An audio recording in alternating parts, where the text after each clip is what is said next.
Right now, as you are watching this video, the Middle East is burning in ways that most mainstream coverage is completely failing to explain to you. There are explosions rocking cities across Iran. There is a vicious, brutal power struggle happening inside the Islamic Revolutionary Guard Corps, the most powerful military force in the entire Iranian state, over whether Iran should even accept a peace deal with the United States. And at the same time, Hezbollah, the Iran-backed militant group in Lebanon, is firing rockets, drones, and missiles at Israel, not randomly, not out of desperation, but as part of a calculated, deliberate strategy that is directly connected to what is happening inside Tehran's halls of power right now, today, on June 16, 2026.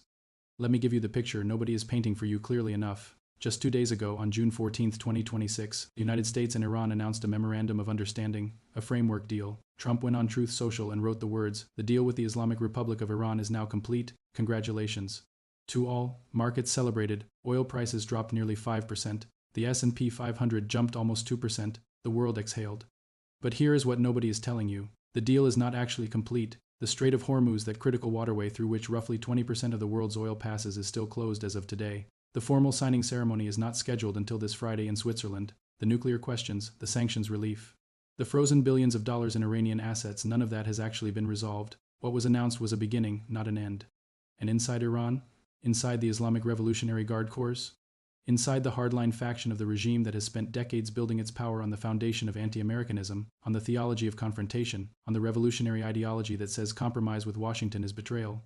Those people are furious, they are not celebrating, they are fighting back, and that internal war, that war within the Iranian state itself, is directly producing the chaos and the explosions and the military provocations you are seeing right now. Here is the brutal, unvarnished truth of the situation. The United States and Israel launched a war against Iran in early March 2026. That war killed Iran's supreme leader Ali Khamenei. It shattered the Iranian military's outer defenses. It sent shockwaves through Iran's economy, which was already badly damaged by years of sanctions. Iranian cities heard explosions for weeks in Tehran, in Shiraz, in Bandar Abbas, in Keshem, in Minab, in the Asaluya petrochemical complex. The war forced Iran to the negotiating table. But forcing Iran to the table does not mean everyone inside Iran is ready to sit down and talk. And this is where the real story begins. Because what is happening right now is not just a war between the United States and Iran. What is happening right now is simultaneously a war within Iran between the faction that wants to survive by making a deal and the faction that would rather drag the country into ruin than compromise on the principles of the Islamic Revolution. The IRG's new commander, a man named Vahidi, has reportedly been overruling Iran's President Masoud Pezeshkian and Foreign Minister Abbas Araghchi repeatedly during negotiations. Iran's political leaders wanted a quick deal. The IRG wanted leverage. The IRG wanted to link any ceasefire with Iran to a ceasefire for Hezbollah in Lebanon. And reportedly, Vahidi won that argument. Every single time there was a disagreement between the political leadership and the IRG commander, the IRG came out on top. Think about what that tells you. It tells you that even as Iran's diplomats were sitting in Doha, in Geneva, in Muscat, trying to negotiate a way out of this war, the military was pulling the strings. The military was dictating the terms. The military was deciding how much pain the Iranian people would have to endure before it would accept any compromise. And now that a deal framework has been announced, now that Trump has declared victory and the markets have celebrated, the hardline faction inside Iran is not accepting it. They are attacking it publicly. They are calling out the president by name. They are threatening global consequences. They are trying to sabotage it. This is the story, not the deal itself, but the war over the deal happening inside Tehran right now, and understanding that internal war is the only way you can understand why Hezbollah is still firing rockets into Israel today, why explosions are still being reported across Iranian territory, why the Strait of Hormuz is still closed, even after a deal was supposedly reached, and why the next 60 days of negotiations will be among the most dangerous and unpredictable 60 days in Middle Eastern history. Stay with me, because I am going to walk you through every layer of this. The explosions inside Iran, the IRG power struggle, the Hezbollah military campaign, the fragile deal and what could blow it apart, and what all of this means for the future of the region and for the global economy that depends on that strait staying open. This is the full picture. Let us begin. To understand where Iran is right now, you have to understand what it has been through over the past 3.5 months. Since early March 2026, Iran has experienced a level of military destruction it has not seen since the Iran-Iraq War of the 1980s. American and Israeli airstrikes targeted military surveillance capabilities, communication systems, air defense sites, missile launch infrastructure, naval vessels near the Strait of Hormuz, and strategic energy facilities. Explosions were heard across the country in cities near Tehran, including Abayak, Karchak, Nazarabad, and Karaj. The southern port city of Bandar Abbas was hit. The petrochemical complex at Asaluya was struck. The island of Keshem, the coastal city of Minab, and the town of Sirik all reported blasts. The scale of destruction forced Iran's government to institute a near-total internet blackout. For months, Iranian citizens had almost no ability to communicate with the outside world. The regime arrested approximately 6,500 people during the wartime period, according to reporting from the National Council of Resistance. of Iran, university students at major Tehran institutions faced disciplinary actions. The regime was simultaneously trying to fight a war on the outside and suppress any sign of resistance or dissent on the inside. Then, in the second week of June, something interesting happened. Iran partially restored internet access. President Pezeshkian ordered authorities to bring connectivity back online. And why did that happen? Because the negotiations were moving toward a deal, and the regime needed to signal a degree of normalization, a return toward something resembling regular life. But here is the thing. Even as the internet came back, the explosions did not fully stop. On June 9 and 10, the United States launched fresh strikes on Iran, this time specifically described by CENTCOM as targeting Iranian military surveillance capabilities, communication systems, and air defense sites. Trump had expressed frustration publicly with how long it was taking to reach a deal. The strikes were, in part, pressure, and they worked. Within days, the Memorandum of Understanding was announced. But between June 11 and 14, something important happened on the Iranian side. The IRG announced it had conducted what it called 21 attacks against American air and naval bases in the region in Bahrain, Kuwait, and Jordan. The IRG claimed significant damage. But here is the gap that tells you everything about the credibility of IRG propaganda. The host country governments in Bahrain, Kuwait, and Jordan all stated that the attacks were intercepted and caused no casualties or material damage to American facilities. The only confirmed injury in that entire retaliation cycle was an 11-year-old girl in Manama who was slightly wounded by falling debris. The IRG is not just fighting a war against America. It is fighting a perception war inside Iran. It needs to be seen as strong, as victorious, as unbowed, even as Iran's political leadership is sitting across the table from American negotiators in Doha trying to figure out how to get billions of dollars in frozen assets and get sanctions lifted so the economy does not completely collapse. Iran's economic deterioration is the central fact that is driving everything. The sanctions, the war, the closure of the strait, the collapse of oil revenues, all of it has combined to create an economic crisis of enormous proportions. The regime's decision-making is fundamentally shaped by the need to get those frozen funds released. The current framework reportedly involves approximately $24 billion in frozen Iranian assets being unfrozen, with half released before final negotiations even begin. That is the carrot that brought Iran to the table. But there is a parallel story happening with Iran's nuclear program. The International Atomic Energy Agency's Director General had reported that Iran possessed approximately 440.9 kilograms of uranium enriched to 60% enough, if further enriched to 90%, for approximately 10 nuclear weapons. That stockpile exists, it is real, and the question of what happens to it, whether Iran dismantles it, caps it, or is allowed to retain some level of enrichment, is one of the central unresolved questions that the 60-day negotiation window will have to address. Trump told the New York Times that Iran would be permitted some level of low-level nuclear enrichment under the deal. That is a significant concession from a president who had previously insisted on the complete dismantling of Iran's nuclear program, and that concession, that one shift in Trump's stated position, is itself a major factor in the internal Iranian power struggle, because the hardliners do not see this as a concession they received. They see it as a trap. They see any agreement that gives international inspectors access to Iranian nuclear facilities as a step toward eventually stripping Iran of its nuclear leverage entirely. And so the explosions you are hearing about in Iran are not just the echoes of American and Israeli airstrikes. They are also the sound of a regime fracturing from within under the weight of economic collapse, military humiliation, diplomatic pressure, and a fundamental disagreement about whether survival requires compromise or resistance. Here is a question that most Western media coverage is not asking clearly enough. Who is actually in charge of Iran right now? Because based on everything that has emerged from the negotiations over the past several months, the answer is not the president. It is not the foreign minister. It may not even be the Supreme Leader's office, at least not in any straightforward sense. The answer, increasingly, appears to be the Islamic Revolutionary Guard Corps, and specifically the new IRG commander Vahidi, who has reportedly overruled Iran's political leadership repeatedly during the negotiations with the United States. Let us lay out what we know. According to reporting, political leaders in Tehran, including President Masoud Pezeshkian and Foreign Minister Abbas Araghchi, consistently pushed for a quick agreement. They understood the economic reality. The Iranian rial had collapsed. The country's oil revenues were devastated. The closure of the Strait of Hormuz was strangling the economy further. Any deal was essential to prevent total economic meltdown. The IRG disagreed. The IRG controls Iran's presence in the Strait of Hormuz. That control is leverage. And the IRG did not want to give up that leverage without getting something concrete in return, not just promises of sanctions relief, but a definitive end to the Israeli military campaign in Lebanon. It was reportedly Vahidi who successfully argued for and won the linkage between ending the war with Iran and ending Israel's war against Hezbollah. That linkage then created enormous complications for the United States, because suddenly any increased Israeli pressure on Hezbollah threatened to collapse the entire negotiation framework. In each instance of disagreement between the IRG commander and Iran's elected political leadership, Vahidi came out on top. That is an extraordinary statement about the power structure of the Iranian state. It means that the people Iran sends to negotiate, the diplomats, the foreign minister, the president's representatives, do not actually have final authority over the terms of any deal. The final authority rests with a military commander who was never elected, who operates within a chain that runs through the Supreme Leader's office, and who views any compromise with Washington as a potential existential threat to the IRG's power, its economic empire inside Iran, and its ideological raison d'etre.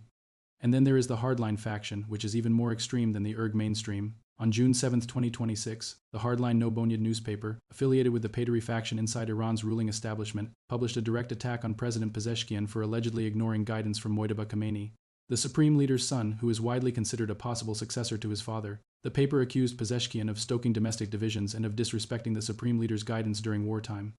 On that same day, Hossein Shariat Madari, the supreme leader's personal representative at the Kayan newspaper, one of the most influential hardline publications in Iran, issued explicit threats against Western countries. He demanded radical retaliation against Western diplomatic pressure. He threatened to confiscate ships and vessels carrying oil belonging to countries that received Iran's frozen assets. He asked why Iran's parliament had not withdrawn from the Nuclear Non-Proliferation Treaty. He was calling for escalation at the exact moment Iran's diplomats were trying to de-escalate. Then, just today, June 16, 2026, reporting confirmed that the announcement of the Memorandum of Understanding between Tehran and Washington has triggered a wave of public infighting within Iran's ruling establishment. Regime supporters, hardline media outlets, and senior political factions are openly attacking government officials involved in the negotiations. The lack of transparency about the exact terms of the deal has fueled the criticism and created an increasingly public confrontation between rival camps inside the regime. What you are watching is a regime at war with itself. The moderate faction, if you can call Pezeshkian's government moderate by any meaningful standard, is trying to use the deal to stabilize the economy and buy time. The hardline faction, anchored by elements of the IRG, the Paidari faction in parliament, the Kayan newspaper network, and factions loyal to Mojtaba Khamenei, is trying to sabotage the deal or at minimum shape it in ways that preserve the IRG's power, maintain Iran's nuclear leverage, and prevent any transparency that might eventually expose the full scale of Iran's weapons program to international inspectors. Parliamentary hardliners have reportedly been actively organizing to block any potential diplomatic openings. At the same time, they have been working to lock down Iran's domestic information infrastructure permanently. The internet blackout that kept the Iranian people in the dark throughout the war was their tool, and they do not want to give it up.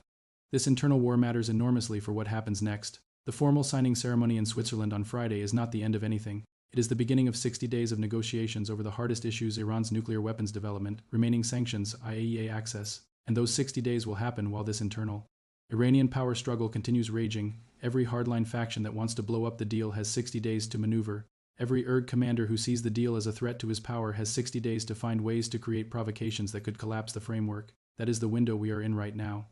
Now let us talk about Hezbollah, because you cannot understand what Hezbollah is doing in Lebanon right now without understanding the deal politics inside Tehran. They are not separate stories. They are the same story. Hezbollah was founded by Iran's Revolutionary Guards in 1982. It is not just an ally of Iran. It is, in many fundamental ways, an extension of the IRG, funded by the IRG, trained by the IRG, armed by the IRG, and ideologically aligned with the hardline faction of the Iranian state that most opposes any compromise with the United States or Israel. When the IRG commander Vahidi successfully insisted on linking a ceasefire with Iran to a ceasefire for Hezbollah in Lebanon, he was not just advocating for an ally. He was protecting a strategic asset that the IRG views as non-negotiable. Here is what Hezbollah has been doing militarily. During the week of June 1st through June 7, 2026 alone, Hezbollah carried out 198 separate attack waves against Israel and Israeli defense forces operating in Lebanon. Of those, 168 targeted IDF forces inside southern Lebanon, and 30 attack waves were directed at Israeli territory itself. The attacks used a mix of rockets, missiles, armed drones, explosive drones, anti-tank guided missiles, anti-aircraft fire, and improvised explosive devices. On June 7th, Hezbollah launched rockets directly toward Israeli territory. The IDF struck back, hitting a Hezbollah command center in Dahia, in southern Beirut, killing 2 operatives. That incident triggered further escalation and direct Iranian involvement. June 1st recorded the highest single-day number of attacks since the ceasefire. Framework was supposedly put in place following the larger Iran war ceasefire in April. What is Hezbollah trying to accomplish? Several things simultaneously. First, it is trying to demonstrate that it is still militarily capable, still a fighting force, still relevant. The organization has taken enormous losses. The IDF's April 8, 2026 strikes on Lebanon killed at least 357 people and wounded over 1,000. Ali Yusuf Harshi, the nephew and personal secretary of Hezbollah leader Naim Qassem, was killed in Beirut in those strikes. The organization needs to show its fighters and its supporters that it is not broken. Second, Hezbollah is creating leverage for the deal negotiations. By continuing to attack Israel, Hezbollah is maintaining pressure on the United States, which fears that increased Israeli retaliation in Lebanon will collapse the Iran negotiation framework. Hezbollah lawmaker Hassan Fadlallah said explicitly on June 12 that Hezbollah is confident Iran will insist on Lebanon being included in any deal with the United States. And Iranian Foreign Minister IRGC stated the same day that any Israeli attack on Lebanon or continued Israeli occupation of Lebanese territory would be viewed by Tehran as a violation of the MoU with the United States. Think about what that means. Hezbollah's ongoing military campaign against Israel is simultaneously a military operation and a diplomatic pressure tool. Every rocket fired from Lebanon into Israel is a message to Washington. Do not let Israel off the hook. Do not let Israel escalate against us, because if Israel escalates, the deal collapses and you lose everything you just announced. Third, and perhaps most importantly, Hezbollah's continued military activity serves the interests of the hardline Nurg faction inside Iran that wants to preserve leverage and prevent the deal from going too smoothly. If the ceasefire in Lebanon holds completely and cleanly, it reduces one of the key sources of tension and complication in the negotiations. But if Hezbollah continues firing, continues provoking Israeli responses, the situation remains volatile and unpredictable, which benefits the faction inside Iran that wants to maintain military posture and avoid the kind of comprehensive disarmament and transparency that a final deal might require. Hezbollah also rejected the latest ceasefire agreement between Lebanon and Israel in early June. Despite that rejection, President Trump insisted publicly that Hezbollah had reached out to the United States asking about stopping the fighting. There is a clear gap between what Hezbollah is saying publicly and what may be happening in back-channel communications, and that gap perfectly illustrates the complexity of the situation. Hezbollah needs to maintain its militant posture for its own domestic credibility and for the IRG's negotiating leverage, even as it may be quietly exploring what a deal that includes Lebanon might look like. The human cost of all of this is staggering. Lebanon's health ministry has reported hundreds killed and thousands wounded since the escalation began in March. Israel has suffered casualties from Hezbollah attacks, including for IDF soldiers killed in southern Lebanon during the first week of June alone. Civilian populations on both sides of the border are living under constant threat. Israeli airstrikes have struck Lebanese villages, civilian infrastructure, and at one horrifying point, a cemetery during a funeral in the Bekaa Valley. And yet the fighting continues, because the political calculations on all sides have not yet aligned in a way that makes a genuine, lasting ceasefire possible. Hezbollah will not stop until it has secured what it believes is adequate protection in a final deal. Israel will not stop attacking Hezbollah infrastructure as long as Hezbollah continues firing, and the United States is walking a tightrope trying to restrain Israel enough to keep the Iran deal alive, while trying to reassure Israel that it is not being abandoned. We are now entering what may be the most consequential 60 days in Middle Eastern geopolitics in a generation. The Memorandum of Understanding between the United States and Iran sets up a 60-day negotiation window during which the hardest questions must be answered. What happens to Iran's nuclear stockpile? What inspections regime will be put in place? How much sanctions relief does Iran get and when? What happens to the Hezbollah situation in Lebanon? What is the future of the Strait of Hormuz? These are not small questions, and the people who need to answer them are negotiating against a backdrop of continuing military activity, a furious internal Iranian power struggle, and enormous pressure from multiple directions. Let us talk about what we know about the deal so far and what remains unresolved. The move reportedly includes an immediate and permanent ceasefire between the United States and Iran. The U.S. naval blockade of Iranian ports is to be lifted. The Strait of Hormuz is to be reopened. Trump told the New York Times it would be permanently toll-free once the formal signing happens on Friday. Approximately $24 billion in frozen Iranian assets are to be released, with half unfrozen before final negotiations even begin. Oil and some financial sanctions on Iran are to be lifted. Iran will reportedly reaffirm its commitment under the Nuclear Non-Proliferation Treaty to abstain from producing nuclear weapons. The United States and its allies are to submit plans for the reconstruction of Iran. On the nuclear question specifically, Trump indicated Iran would be permitted low-level uranium enrichment. That is a significant departure from his earlier maximalist position. It is also a point of enormous contention both inside Iran, where hardliners reject any international oversight, and in Israel, which views any Iranian enrichment capability as a long-term threat. Iran's Supreme National Security Council acknowledged the deal was reached following what it called a difficult and intensive period of negotiations lasting several months. But the lack of transparency about the exact terms is already generating controversy. When Trump suggested on social media that Iran was going to receive billions of dollars in sanctions relief immediately upon signing, Iranian state media ran stories emphasizing the scale of the relief. Trump erupted publicly, furious at those reports. That clash over something as fundamental as how the deal terms were being characterized to the public happened less than 48 hours after the deal was announced. It is not an encouraging sign for the 60 days ahead. The Council on Foreign Relations has pointed out that we have been here before only to discover that the parties could not bridge the remaining gaps. The nuclear negotiations will be long and difficult. The issues are genuinely complex, and they are being negotiated between two parties who fundamentally distrust each other, with Iran's internal power struggle adding yet another layer of complication.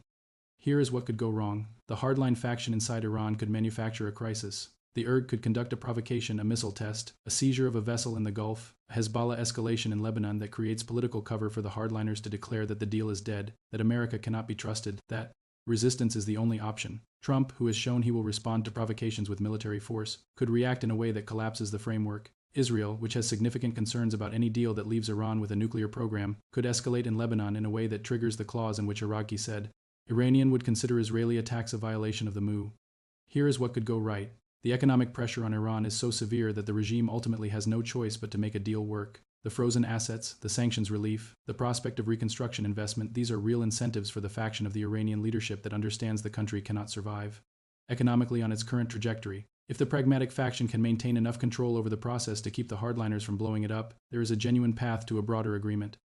The Pakistan factor is worth noting. Pakistan's Prime Minister Shehbaz Sharif played a key mediating role in the negotiations and will host the formal signing ceremony context in Switzerland on Friday. Qatar was also central to the mediation process. These regional mediators have invested significant diplomatic capital in making this deal happen. They will be working hard in the 60-day window to keep things on track. And the Lebanon question remains the most immediately volatile flashpoint. Iran's foreign minister has made clear that Israeli attacks on Lebanon or continued Israeli occupation of Lebanese territory would be considered a violation of the MOU, that is a red line that, if crossed, could unravel everything, and Hezbollah, as we have seen, continues to attack Israel, which means Israel's desire to respond militarily to protect its citizens is in constant tension with the diplomatic requirement to hold back.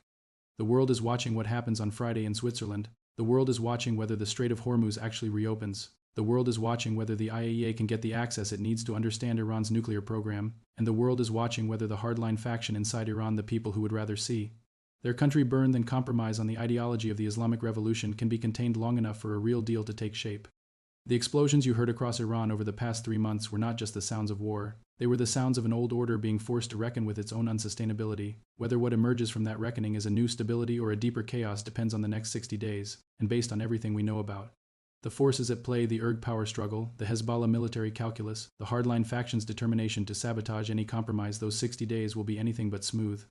This is the real story of what is happening in the Middle East right now, not the headline, not the deal announcement, but the war behind the deal, the power struggle behind the ceasefire, and the 60-day countdown that will determine whether this region finally steps back from the edge or falls over it. Stay informed, stay watching, because this story is far from over.